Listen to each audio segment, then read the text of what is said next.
Shalom, saudara-saudaraku yang terkasih. Ya, kita bersyukur kita boleh ibadah raya malam hari ini. Ya, saya tidak bosan-bosannya mengingatkan kita start dari finish work di hari pertama di dalam minggu yang ke depan ini, yang kita akan alami Yesus, pemeliharaan, berkatnya, sukacitanya, damai sejahteranya, perlindungannya, berkat-berkat, terangnya. Semua yang baik Tuhan sudah sediakan karena Dia Bapa baik. Tadi kita sudah dengar ya kesaksian. Dia Bapa yang mengasihi, sangat mengasihi saudara dan saya. Amin. Ya, tadi Pastor Lawrence ya menyampaikan, diingatkan lagi 2024 ini kita ada tahun hidup di upper room. Ya, kita tinggal di ruang atas, kita ditinggikan dan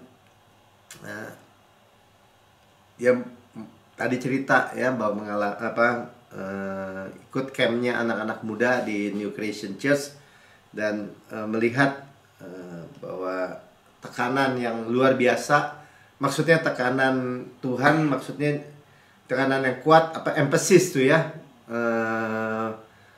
pernyataan yang Tuhan yang kuat yaitu tentang worship, ya, praise and worship, menyembah Tuhan. Ya, kita di dalam kasih karunia menyembah Tuhan bukan juga kewajiban, tapi karena kita bersyukur, karena kita menerima banyak, tentu meluap thank you, ya, ucapan syukur. Dan itu sebaliknya Tuhan disukakan, disenangkan, bertata di atas pujian.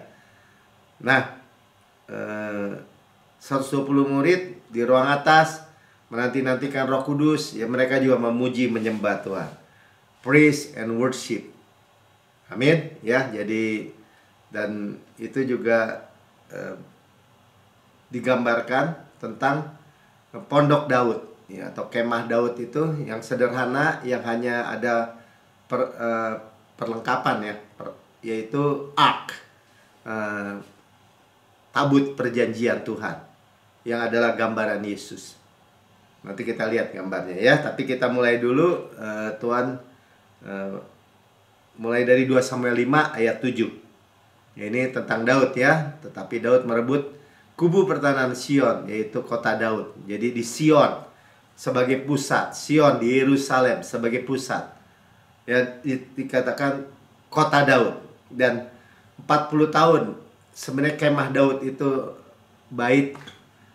ark itu ditaruh di kemah Daud. Dan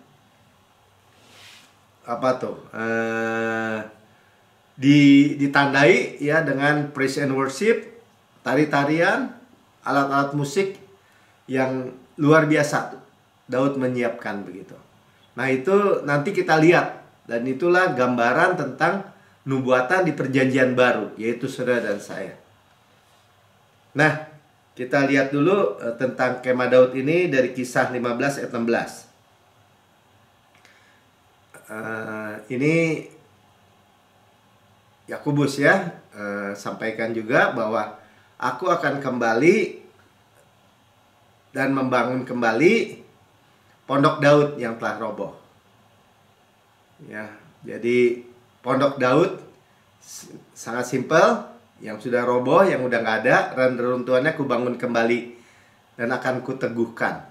Ya, jadi itu yang Tuhan bangun. Ini nubuatan tentang kita, bangsa-bangsa lain, nanti kita lihat.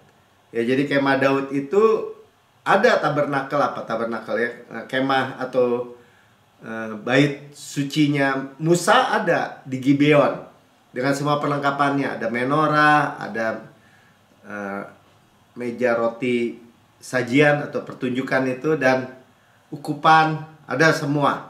Ya, semua tirai-tirai, semua yang Tuhan perintahkan di Sinai. Nah, tapi kemah Daud itu sederhana sekali. Dan yang nanti kita akan belajar kenapa akhirnya berkaitan dengan kita. Kita itu nggak ada covenant nggak ada perjanjian, ikatan perjanjian dengan hukum Taurat, saudara. Hukum Taurat Musa nggak ada. Itu hanya untuk orang Israel.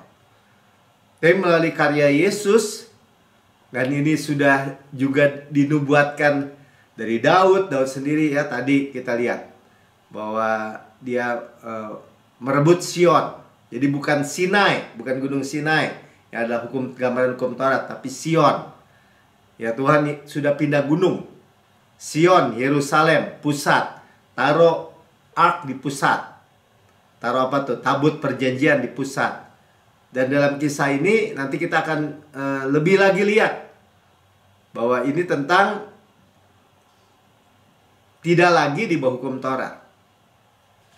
Ya, kalau di bawah hukum Taurat 2 Tawaris 1 ayat 3 sampai 4 nih untuk gambaran ya. Pilihlah Saul bersama-sama dengan jemaat itu ke bukit pengorbanan yang di Gibeon. Ya, jadi kemah pertemuan Allah yang dibuat oleh Musa. Nah, disitulah kemah pertemuan Allah yang dibuat oleh Musa ada di Gibeon. Hamba Tuhan itu di padang gurun. Nah, ark itu dibawa dari Kiryat Yearim itu ke Yerusalem oleh Daud. Ya, walaupun ada di Gibeon kemah pertemuan Musa. Ayat 4-nya. Tetapi Daud telah mengangkut ark, tabut Allah, tabut perjanjian Tuhan dari Kiryat Yearim ke tempat yang disiapkan bagi tabut itu. Sebab ia memasang kemah. Nah, ini kemah ya, pondok Daud nantinya disebutnya ya di dalam perjanjian di Alkitab kita. Ya, untuk tabut di Yerusalem. Jadi kita menempatkan Yesus di pusat.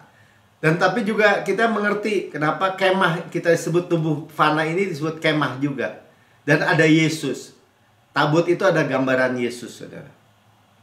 Ya, jadi ini yang Tuhan pelihara. Kita juga dengar minggu lalu pastor sampaikan.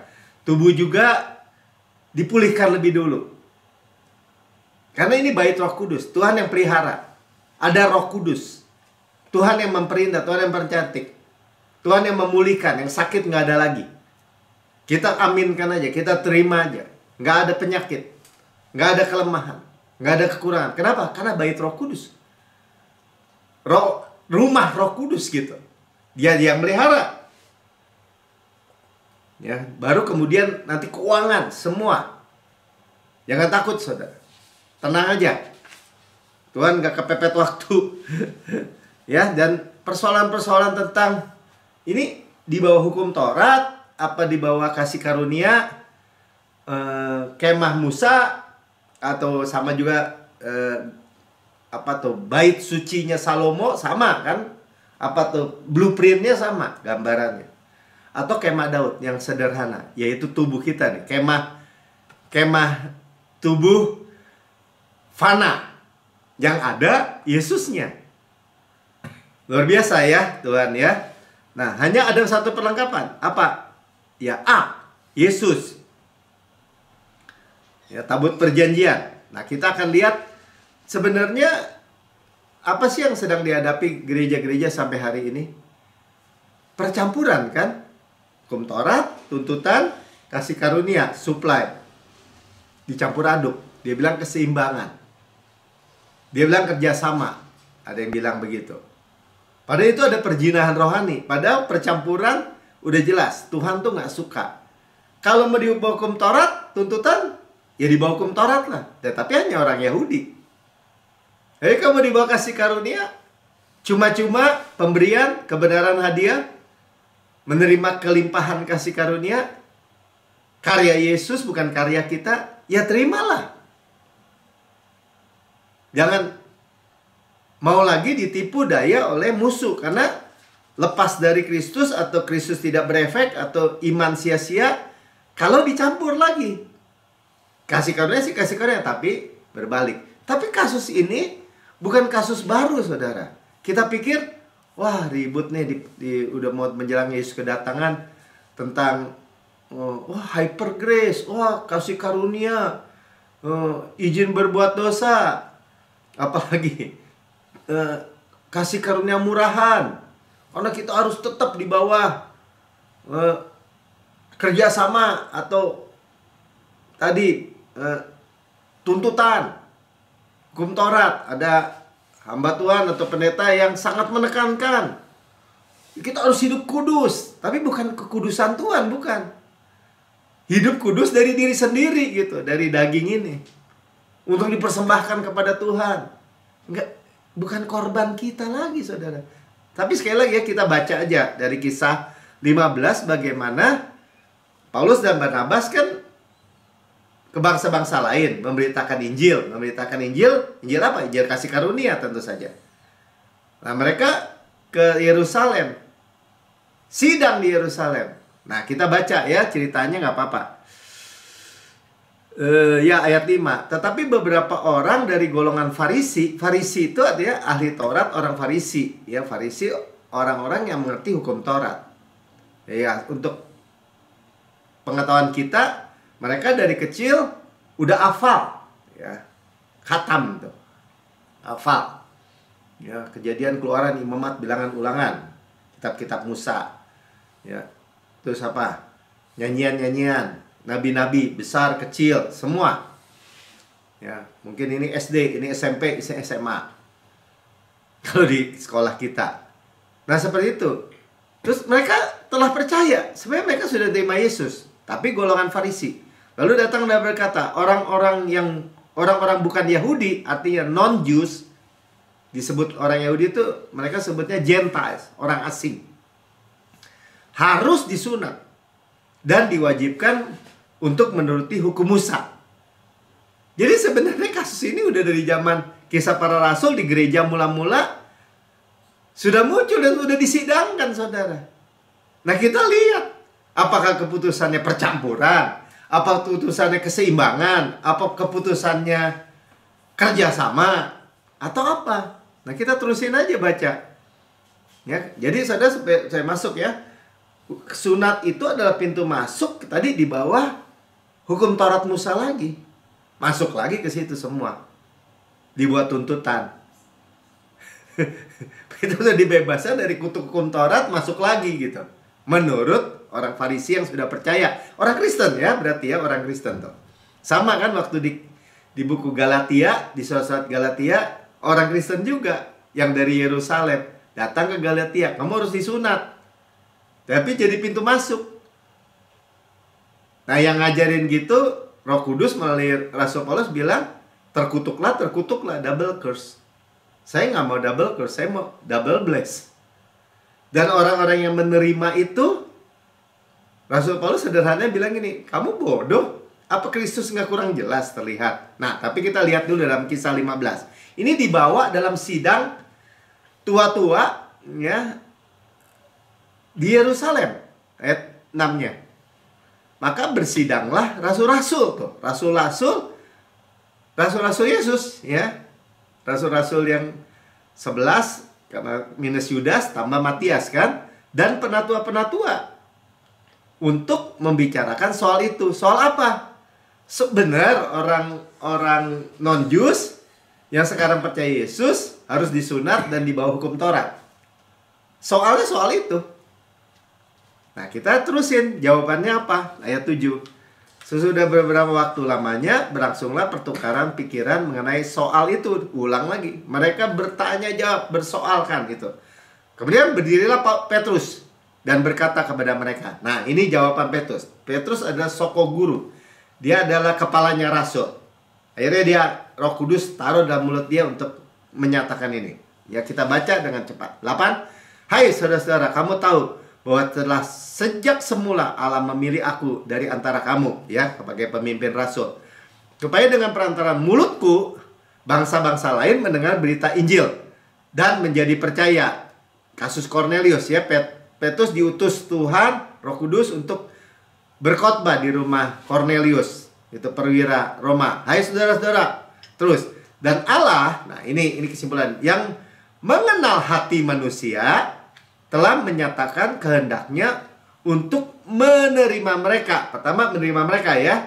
Dan sebab ia mengaruniakan Roh Kudus juga kepada mereka, sama seperti kepada kita.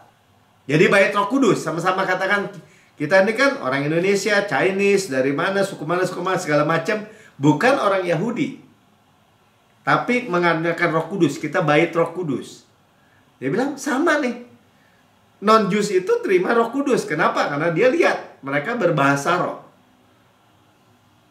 Ya, kemudian mereka dibaptis. Oke, ya, ayat 9. Dan ia sama sekali tidak mengadakan perbedaan antara kita dengan mereka. Dia nggak disunat, dia disunat.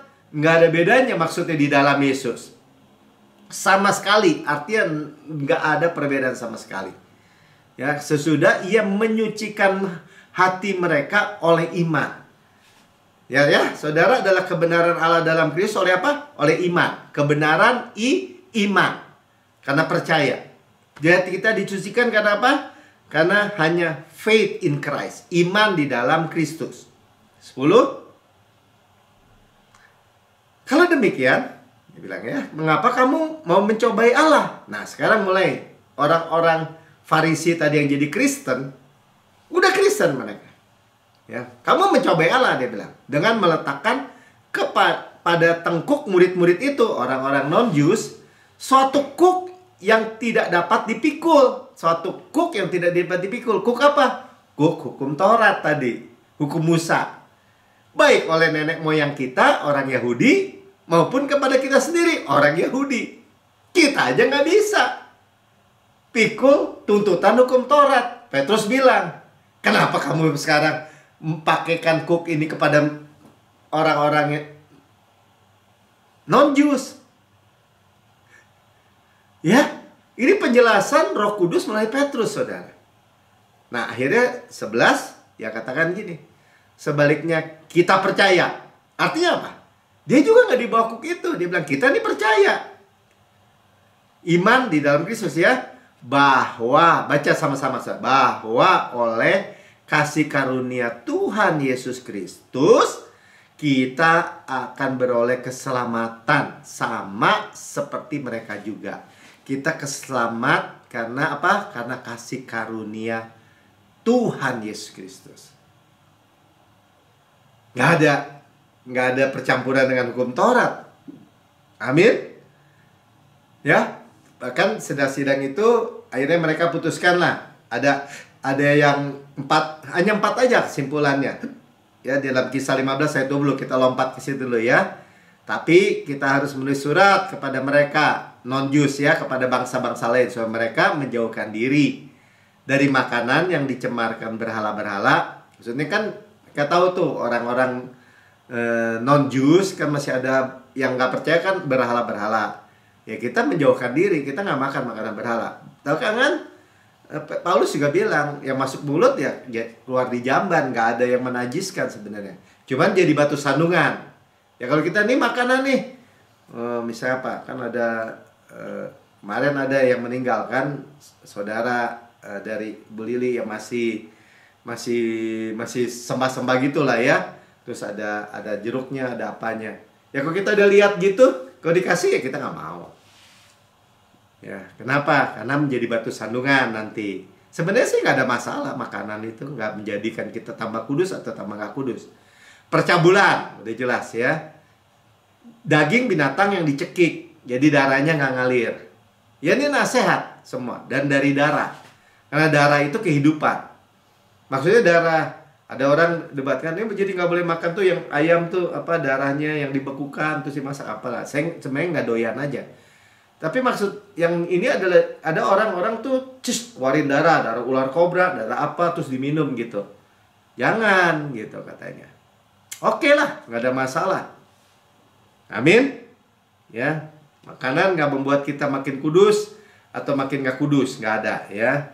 Nah, kemudian di dalam sidang ini Yakobus bicara juga, Kisah 15 ayat 13 sampai 17. Ya, Yakobus ini saudaranya Yesus sebagai saudara satu ayah satu ibu, maksudnya anaknya Maria dan Yusuf ya. Yakobus dia itu jadi gembala di Yerusalem, gembala gereja di Yerusalem sebenarnya. Setelah Paulus dan Barnabas selesai bicara, berkata Yakobus ya, termasuk setelah Petrus ya. Hei saudara-saudara, dengarkanlah aku. Nah, sama ya. Lihat ayat 14.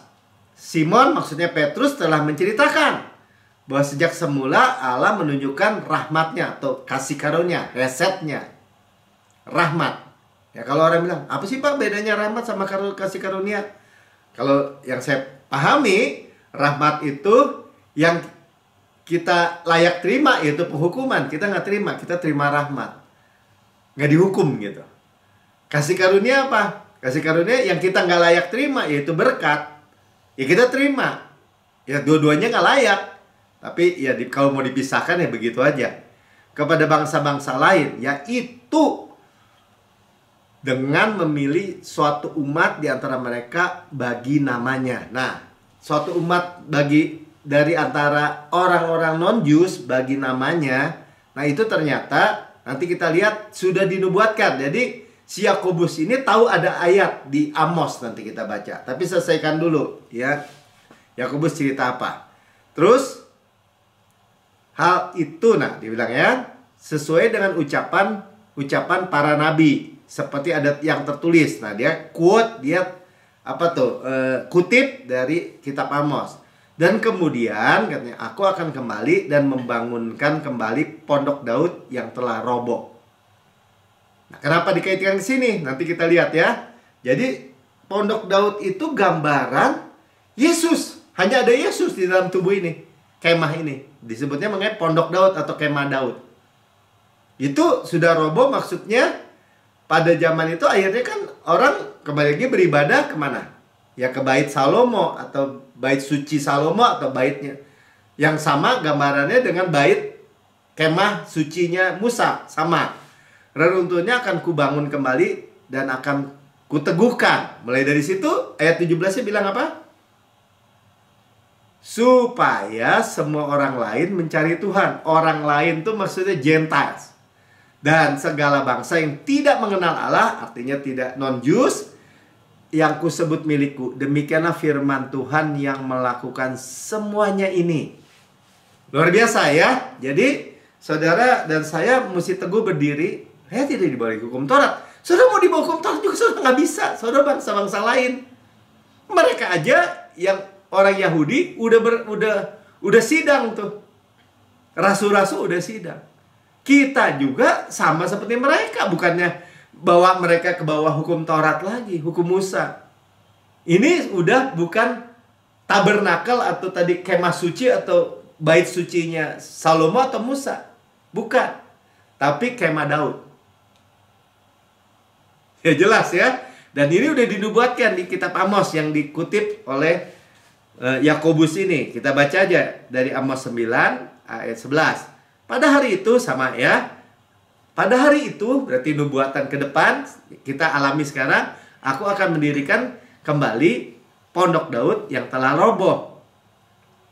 Aku akan menutup pecahan-pecahan dindingnya dan akan mendirikan kembali reruntuhannya. Aku akan membangunnya kembali seperti zaman dahulu kala. Nah, artinya Tuhan merestorasi nih. Nah, berarti kan Tuhan benar kan? Baitnya ini sekarang direstorasi sama Tuhan. Saudara harapkan suatu kesembuhan, pemulihan, pemeliharaan. Yang pertama-tama nih tubuh saudara ini, bait Roh Kudus ini dipelihara dulu. Pulih, sembuh. Pokoknya ngerti nggak ngerti deh. Buta melihat, gitu kan. Kalau saudara ngalami sakit apapun, sembuh. Cabut, buang. Semua nggak ada yang buruk-buruk di dalam kemah Tuhan. Lanjut, 12. Supaya mereka menguasai sisa-sisa bangsa Edom. Tuh, artinya bangsa lain nih. Dan segala bangsa yang kusebut milikku. Sama ya. Kita disebut milik Tuhan. Kita milik Kristus, keturunan Abraham, berhak menerima janji Allah. Milikku, sudah dibeli. Dengan apa? Dengan darah yang mahal. Ketika kita masih berdosa, Tuhan Yesus mati. Membeli kita, memperdamaikan kita, menebus kita, bangkit bersama Kristus. Sama ya. Demikianlah firman Tuhan yang melakukan hal ini. Baru jelas. Bukan dibalikin lagi di bawah bait Salomo atau kemah suci Musa. Saya ulang-ulang tuh. 13.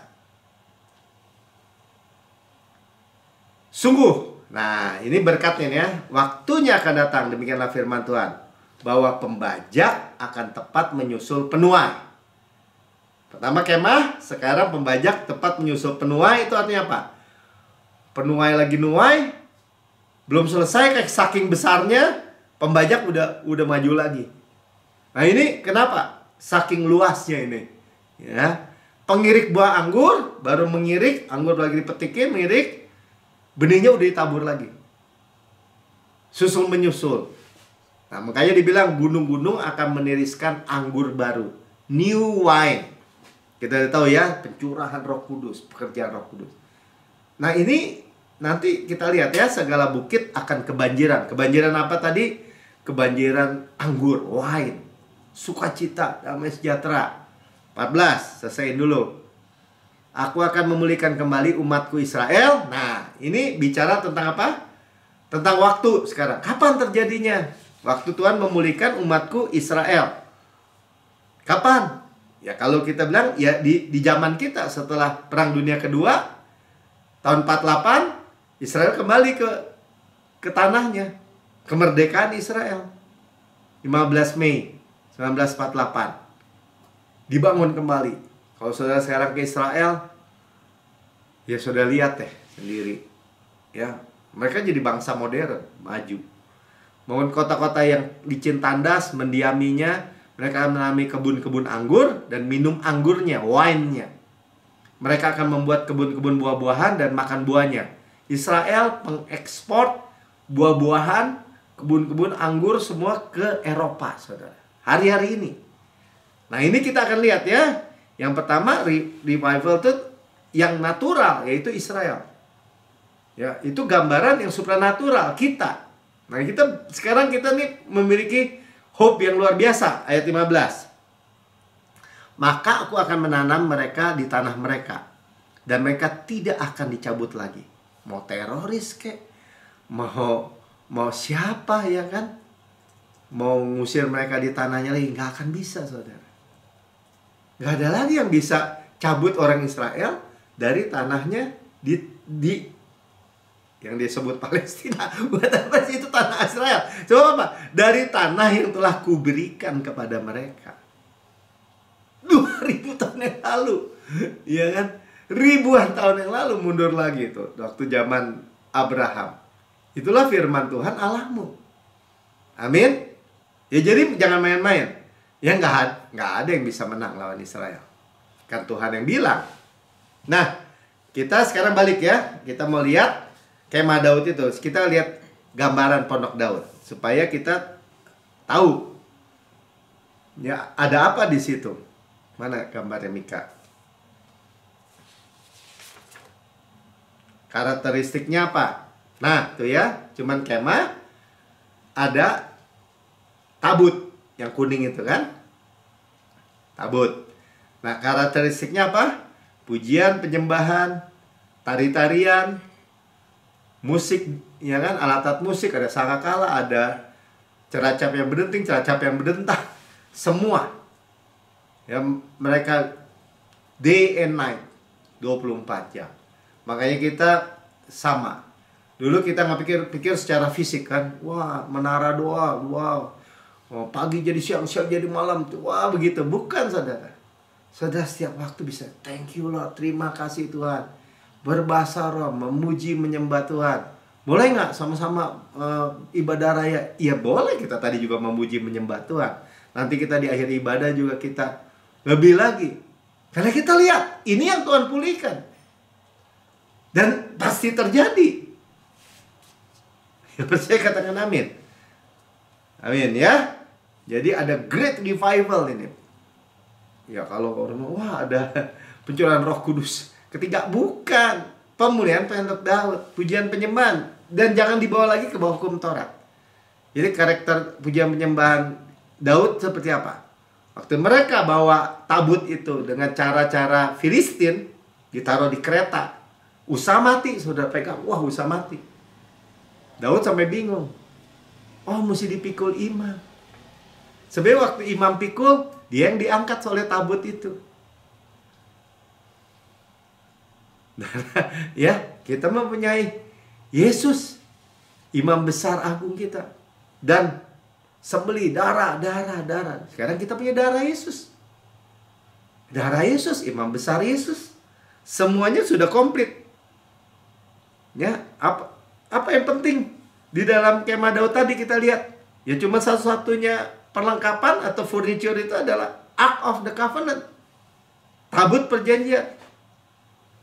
Tempatnya itu kalau di kemah Musa di ruang Maha Kudus. Nggak boleh ada satu orang pun masuk. Hanya yang masuk imam besar 1 tahun 1 kali juga. Nggak ada kontak dengan orang Israel. Hanya imam besar lagi. Hawa darah memercikan di atas mercy seat tuh, kayak begitu. Ini doa Maha Kudus. Gambarnya kan hanya berusaha sama imam besar. Ya, dan ada tuh di percikan darah. Dan ada tirai yang memisahkan antara ruang kudus dan ruang Maha Kudus. Tebalnya juga tadi Pastor bilang sejengkal. Ya, kalau saya bilang tadi 10 cm. Mana ada Pak tirai setebal itu? Berlapis-lapis tebal tuh curtainnya tuh. Tingginya 18 meter. Kedak Yesus, "It is finished." Sudah selesai, menundukkan kepalanya, sudah selesai. Itu terbelah dari atas sampai bawah, 18 meter itu. Siapa yang robek? Tuhan sendiri yang robek dari atas sampai bawah.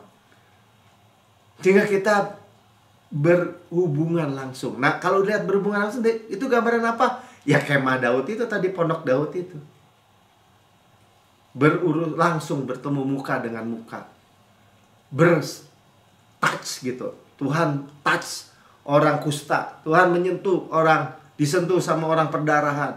Tuhan memegang anak-anak Tuhan, menyentuh. Saudara saya tinggal di dalam kita. Ajaib saudara.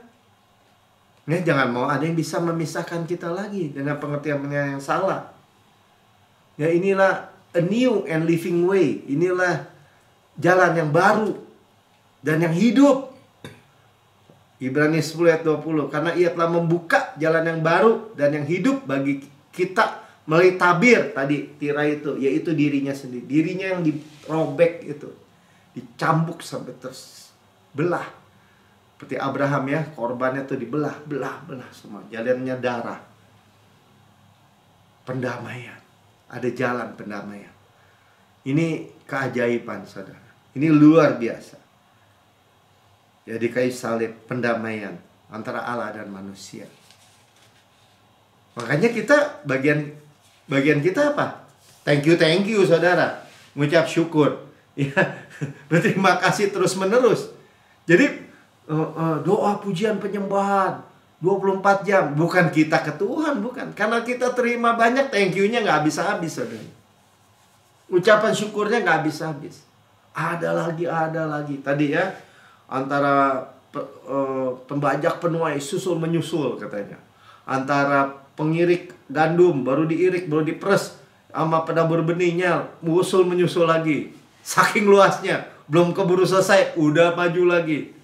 Ya penuh dengan gak habis-habis dong. Tadi 24 jam pujian penyembahan, mengucap syukur. Bukan sebagai tuntutan, sebagai thank you. Ya, nah itu tadi kita udah lihat di ark itu ada tutup pendamaian. Itu gambaran Yesus juga kan? Yang tadi sudah diperciki darah. Itu di Ibrani 9 ayat 5. Coba keluarin nih. Dan di atas 2 kerup kemuliaan, ya tadi kerup tuh, kita juga sedang belajar juga kan di hari Jumat tentang doa perlindungan. Di bawah kerup itu, di bawah sayap itu, kasih karunia sayap Raja Wali yang menaungi tutup pendamaian, hilasterion tuh bahasa Yunaninya. Tutup pendamaian, hilasterion itu propitiation. Ya, pendamaian. Mercy seat. Nah, mercy seat. Apa? Kemurahan. Mercy. Tapi hal ini tidak dapat dibicarakan secara terperinci. Ya, di Ibrani belum dijelaskan. Nah, ini tentang gambaran Yesus, saudara. Dia adalah mercy seat kita, pendamaian kita. Roma 3 ayat 23-25.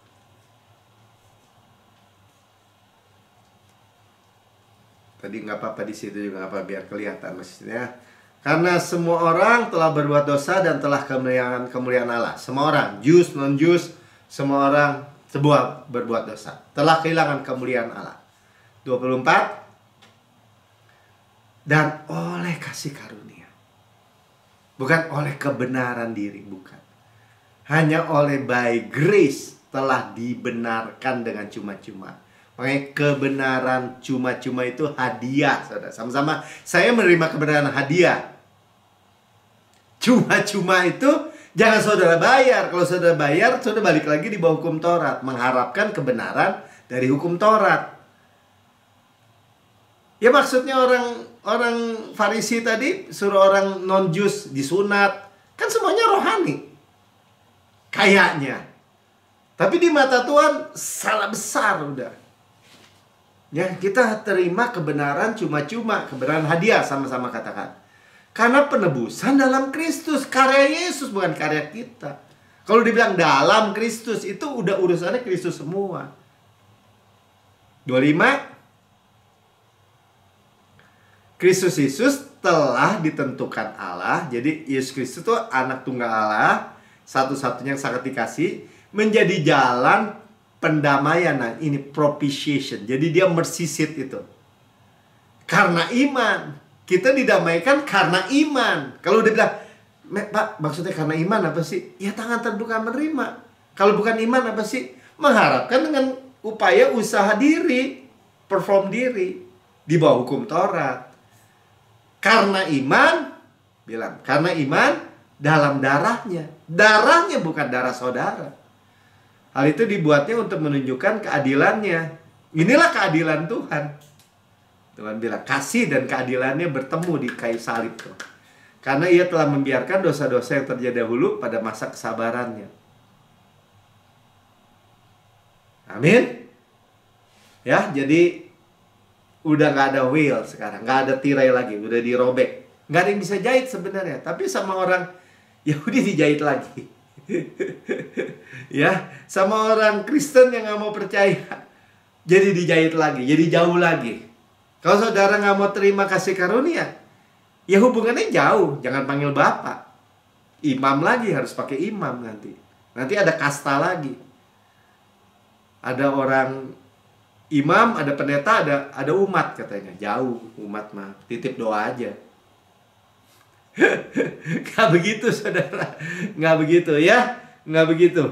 Ya, kita bisa menyentuh Tuhan, kita bisa melihat Tuhan, kita worship Him. Menyembah dia. Ya sudah tadi sudah melalui dirinya sudah tore the veil, ya sudah merobek. Dan itu kita berhubungan dengan apa? Tuhan memberikan pemberian-pemberian, pemeliharaan, supply, segala macam. Ya, segala hal. Roh, jiwa, tubuh, semua aspek. Dan kita bersyukur, memuji, menyembah Tuhan. Amin. Ya, worship sahah gitu bahasa Ibraninya. Coba ada nggak apa artinya? Hebrew for worship sahah, ya, to depress in prostrate, ya pokoknya menyembah tuh, bow down, ya sujud, ya fall down, ya worship, menyembah. Dia besar, kita kecil. Nah, ini di dalam perjanjian lama. Nah, di dalam perjanjian baru, worship itu proskuneo. Ya, di Bandung ada gereja bikin sekolah musik proskuneo. Nah, itu seperti kiss dia bilang tuh kan. Meaning to kiss, mencium. Seperti dog menjilat his master hand. Ya, sujud juga, tapi ada meaning, different meaning, yaitu mencium. Dekat. Ya, kalau tadi jauh, takut, dekat. Ya, dalam perjanjian baru mencium. Nah, mencium ini digambarkan di dalam Kidung 1 ayat 2. Jadi saudara bisa intimasi dengan Tuhan melalui worship. Dan worship itu bukan soal wah mesti jago nyanyinya, bisa gini. Enggak, saudara thank you.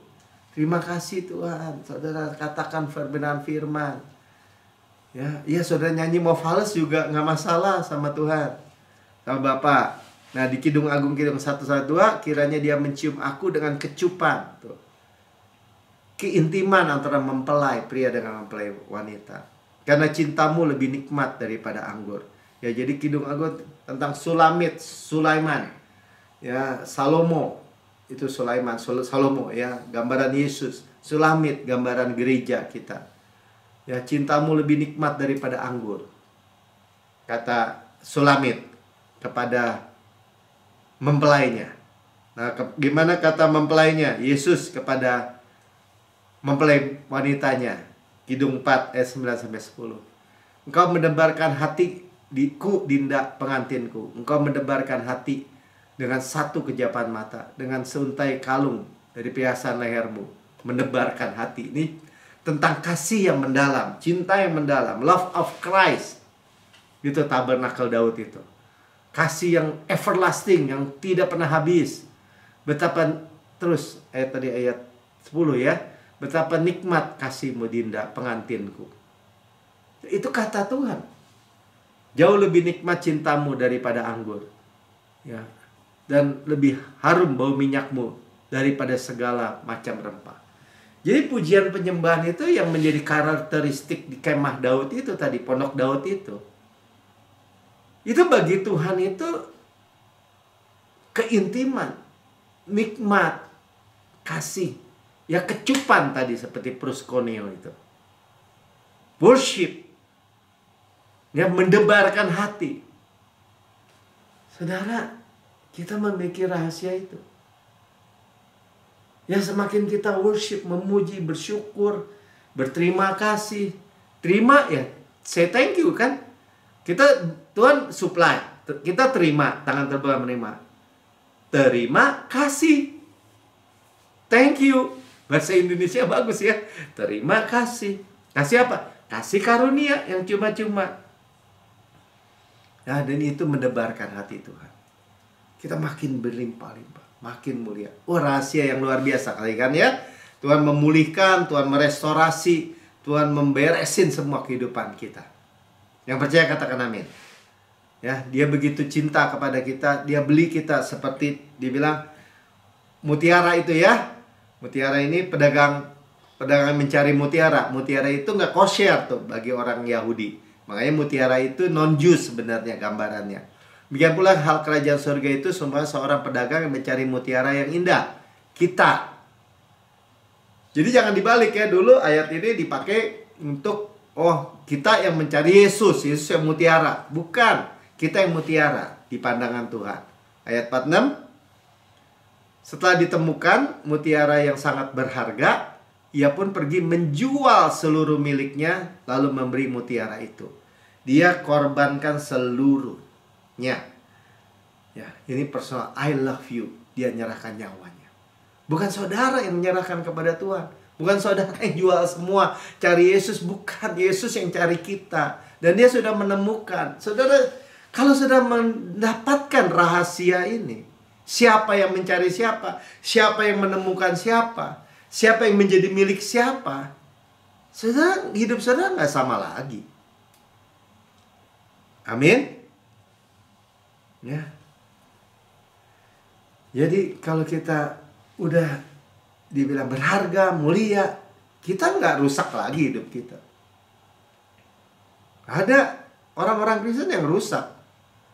Tetap aja mempunyai citra diri yang kacau, rusak. Kenapa? Karena dia merasa bukan orang yang dikasihi. Dan dia harus berjuang juga mengasihi Tuhan lagi. Jadi terbalik-terbalik saudara. Makanya anak-anaknya banyak yang rusak juga jiwanya. Amin. jangan iniin ya. Kita Yesus yang kita butuhkan. Yesus yang ada dalam diri kita. Dia lebih memulihkan dulu kemahnya, pondoknya ini. Ya, kita terima dulu. Ya, kita bersyukur. Kemudian semua kemuliaan, harta bangsa-bangsa semua mengalir. Amin. Ya. Kita tutup dengan Daud. Daud kan kita tahu punya dosa, dia berzina, membunuh. Ya, dia berzina dengan Batseba, istrinya Uria. Urianya dia bunuh suaminya. Ya, dan waktu ditegur Nathan, habis dia sebenarnya untuk mingguan Mazmur dari Daud. Terus.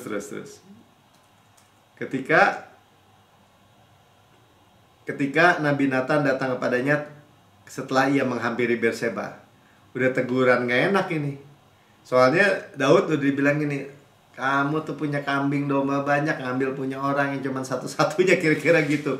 Dan Daud sendiri bilang, orang kayak gitu mesti dibunuh, mati.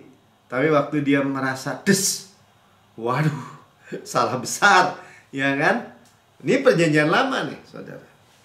Ya, dia memuji, menyembah, dia menulis Mazmur ini. Coba terusin. Kasihan Allahku ya Allah, dengan nyanyian nih. Menurut kasih setiamu, hesetmu, kasih karunia. Hapuskanlah pelanggaran menurut rahmatmu yang besar. Tadi ya, kasih karunia dan rahmat. Bersihkanlah aku seluruhnya dari kesalahanku. Tahirkanlah aku dari dosaku. Dengan apa? Nggak mungkin darah anak domba, darah kambing binatang kaki 4. Darah Yesus. Pujian penyembahan. Akhirnya dia mendapat nyawanya dipelihara Tuhan. Ya, walaupun anaknya mati. Buktinya apa? Dia Betseba akhirnya jadi benar-benar jadi istrinya, dan dia memiliki anak Jedidah, yaitu Salomo, yang menjadi raja Israel. Dia merestor jiwanya. Saudara, itu di perjanjian lama, itu Daud. Makanya Daud bilang, waduh, adalah sangat blessed, sangat berbahagia orang yang tidak diperhitungkan dosanya oleh Tuhan. Ya, pelanggarannya tidak diinput. Dia masih ngalamin, saudara enggak. Luar biasa ya. Dan itu jangan itu kurang ajar sekali kalau orang bilang, oh kalau begitu Tuhan Yesus ampuni, nanti enak bikin dosa. Itu kurang ajar sama Yesus. Kalau bagi saya sih sederhana aja. Orang Yesus mati ketika saudara masih berdosa. Saudara belum lahir aja dia udah mati untuk dosa saudara. Dalam kemahatauannya. Dia udah tahu kehidupan kita. Semua dosa-dosa kita dia udah tanggung semua. Dia bayar overpayment. Dengan pengetahuan itu kita hanya bisa bersyukur, saudara. Berterima kasih, memuji dan menyembah. Dan kita makin menjadi lebih baik dan lebih baik dari dalam keluar. Kan kita tahu berbuah. Diberkati jadi berkat terang. Ya, amin. Nah, jadi tadi Pastor Lawrence juga membagikan pujian penyembahan. Tapi sebelum kita memuji menyembah, nanti Mika setel lagi. Kita dengar dulu ada 3 kata-kata ya yang Tuhan sampaikan untuk hari ini. Dia mau menyembuhkan, heal your mind, pikiran kita ya, yang pokoknya demensia, Parkinson, pikun, Alzheimer, apapun nggak ada lagi. Tuhan cabut. Ya, dia menyembuhkan juga hati yang broken. Ya, istri yang ditinggal suami atau yang dikecewakan katanya ya tadi di gereja, atau anak-anak yang kurang diperhatikan sama orang tuanya atau merasa patah hati, dipulihkan. Dan juga sama penyakit kanker ya, mati semua. Saudara juga kuman-kuman semua dalam hidup saudara mati juga.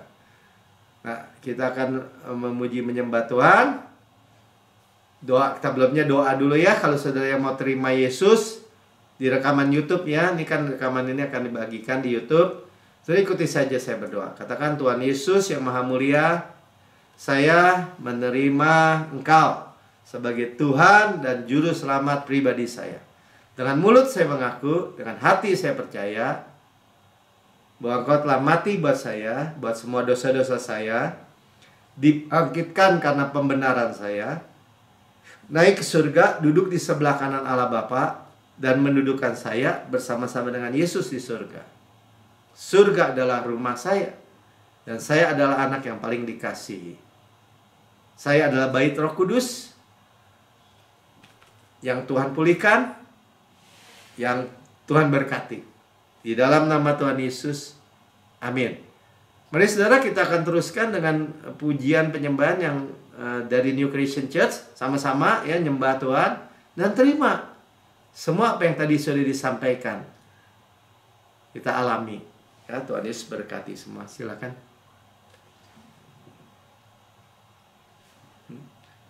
Oh, perjamuan dulu kata Mika. Ayo kita perjamuan dulu.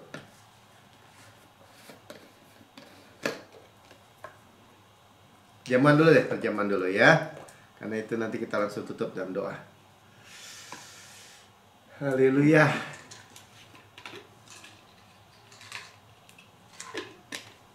Ya, ayo mari kita sudah dibasuh dengan air yang jernih. Kita terus saja sebagian dari menyembah, memuji, bersyukur, terima dan terima. Sebab apa yang kuteruskan kepadamu aku terima sendiri dari Tuhan. Kita terima ya, bahwa Tuhan pada malam Tuhan diserahkan, Tuhan mengambil roti, mengucap syukur, mecah-mecahkan, dan berkata, inilah tubuhku diserahkan bagi kamu, perbuatlah ini menjadi peringatan akan aku. Kita memperingati kematian Tuhan sampai Tuhan Yesus datang. Tubuhku benar-benar makanan, darahku benar-benar minuman. Benar-benar benefit, benar-benar menguntungkan. Kita mengakui tubuh Kristus. Semua yang sakit, dengar nih ya. Tubuh Kristus diremukkan supaya kita utuh, sukses, utuh, berkemenangan tanpa supaya. Ditikam supaya dosa kita dihapus. Dicambuk, tersingkap tulang-tulangnya, menanggung sakit dan penyakit kita. Oleh bilurnya kita sudah sembuh. Dibakar, digantung di kayu salib antara bumi dengan langit. Menanggung kutuk, penyakit, kematian, semua murka, semua api yang mestinya menimpa kita diserap habis oleh Yesus. Kita tinggal rest bersandar di dadanya, kemurahan kebaikannya tuh. Dan berkata, sebagaimana Yesus di surga layak terima kuasa dan kekayaan dan hikmat dan kuatan dan hormat dan kemuliaan dan berkat, demikian kita di bumi sekarang ini. Sehat, kuat, segar, dimudahkan, energik, dinamis. DNA Kristus, Zoe Life, Zoe Kosmos, dan siap sel jaringan anggota tubuh kita. Seperti pohon yang Tuhan tanam di tepi aliran air, merambatkan area di tepi batang air, menghasilkan buahnya pada musimnya, tidak layu daunnya. Apa yang kita perbuat prosper, good sukses. Makan daging Kristus, pakanan kekuatannya, dadanya kasihnya, roti malaikat, roti pemenang, roti hidup, mana surgawi, hukum roh yang menghidupkan, yang memerdekakan kita dari hukum dosa dan hukum maut. Gandum terbaik diolesi butter dan madu dari gunung batu. Saudaraku yang kekasih, bukankah roti yang kita pecah-pecahkan ada persekutuan kita dengan tubuh Kristus? Amin. Makan dalam nama Tuhan Yesus. Tubuh Kristus, kepala Kristus, kita daging Kristus, tulang Kristus. Tubuhnya beneran. Tadi ya, baiknya beneran. Ya, pondok Daud nih. Kemah yang ada Roh Kudus, ada Yesus di dalamnya. Sehat, terima kesembuhan sempurna. Dan sudah makan ini cawan perjanjian baru yang diberkatkan oleh darahku untuk pengampunan segala dosa. Segala dosa kita sudah diampuni. Masa lalu, masa kini, masa depan, selama-lamanya. Tuhan itu pendamaian, mercy seat oleh darahnya, oleh karyanya saja. Ya, kita mewarisi Kanaan, tanah yang berlimpah susu dan madu, kota-kota, rumah-rumah yang besar, yang baik isinya kita tidak bangun, tidak kita isi, kita yang memilikinya. Sumur-sumur, sungai, mata air, danau, di gunung, di lembah, kita nggak gali, kita yang minum airnya. Kebun-kebun anggur, zaitun, ara, delima, kita nggak tanami, kita yang makan buahnya. Batunya mengandung besi, gunungnya mengandung tembaga. Harta karun Kristus dalam bejana tanah liat ini. Tuh kemah ini ya, ada harta ya, karun Kristus. Kita yang memilikinya. Gandum jelai kita makan, tidak perlu berhemat. Kita mewarisi dunia ini, kesehatan, kemakmuran di dalamnya. Mewarisi berkat Abraham, mewarisi panen raya besar, manifestasi berkat hujan akhir. Tadi susul menyusul. Mewarisi golden oil dari golden pipe, berkat pneumatikos in heavenly places, warisan anak sulung. Semua janji, semua berkat Alkitab yang kita dengar terus dan terus dan terus, sudah dibayar mahal dengan darah yang mahal. Saudaraku yang kekasih, bukankah cawan yang atasnya kita mengucap syukur ada persekutuan kita dengan darah Kristus? Amin. Minum dalam nama Tuhan Yesus. Haleluya, haleluya. Mari kita lebih lagi mengucap syukur. Terima kasih untuk firman, untuk mujizat, perkara ajaib yang kita terima. Terima terus saudara.